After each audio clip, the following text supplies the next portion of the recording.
Hey, what's up everybody? Coach Kyle here, and if you like this video, please give it a thumbs up, subscribe for future content, look back at old videos, and please share this video if you find it extra helpful. Today I want to talk about carb loading, and I just wrote my weekly column for Reddit. Subject was carb loading, and I've kind of changed my views, my suggestion on how to carb load, and that means the old carb loading videos I had up are no longer available, but this is the most recent suggestion and based on the more recent research. So first off, what is carb loading? Carb loading is when you cause your body to take up extra carbohydrates and store them in their muscles. So in general, if you have this many carbohydrates, this is just at some level, if you have this many carbohydrates stored in your body, with carb loading, you can almost double it. And it's stored in the form of glycogen in your muscles, and it's used during marathons, ultra marathons, even any running will use glycogen, but for distances, races, 90 minutes or more, you probably want to consider carb loading so you can maximize your fuel. You're filling up your gas tank basically.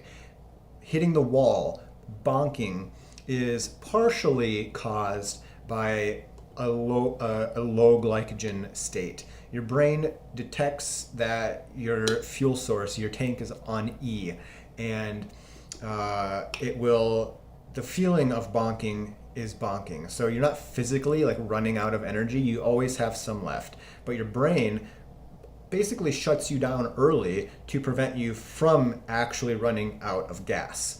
Luckily, the E stands for an extra 2 miles, and that means that you kind of get that second wind almost no matter how bad off you are at mile 22. When you hit mile 24 and you're like, oh my gosh, I only have 2 more miles to the finish of this marathon, you're going to get that second wind almost every time because the brain senses, it knows, hey, fuel is at hand, rest is at hand, let's get to the finish, let's get home and refuel. So that's that second wind. That's kind of how that works. And carb loading is helpful to give you some extra gas in the tank. And how you carb load has changed over the years. Back in the 60s, researchers determined that if you have your taper week for a marathon, we're going to use as an example, for the first 3 days, you deplete. You eat a low carb diet. You're depleting your glycogen stores. They determined that doing this plus eating a high carb diet for the 3 or 4 days pre-race then will cause your body to suck up carbohydrates, to super saturate itself with carbohydrates. And this works. It does the job. It kind of sucks because runners typically eat a high carbohydrate diet, and going low carb for 3 days it's just, you might get a headache, your running might suffer, you might not feel great. It just kind of sucks to change up your diet like that. And they say nothing new on race day. Well, nothing new race week either. So the protocol that I have been recommending was the Western Australian carb loading protocol. And these researchers from the University of Western Australia determined that if you simply do a single very high intensity bout of exercise, we're talking 3 minutes, so you warm up and then do like a half mile in the morning, follow that with a very high carb diet for the next 24 hours, they determined that could almost double your glycogen stores, just as carb loading does with the depletion protocol. That means, though, that people had to do a very high effort exercise. So if somebody's following the Hal Higdon novice plan for the marathon, they might not be super adapted to doing 3 minutes at nearly best effort. It's going to leave them sore. So other than that, though, it works. It's good for people. It works.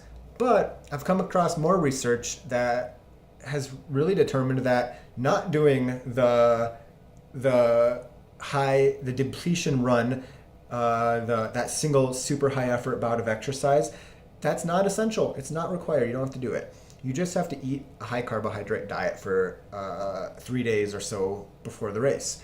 And the combination of you being on a taper, so you're running less, you're eating more carbohydrates, means that the body just it sucks up more glycogen. That's how it just does it. So you have to do it. I believe the research looked at a 3-day period where they found that glycogen stores pretty much doubled, just like they have in the previous 2 methods that I just talked about.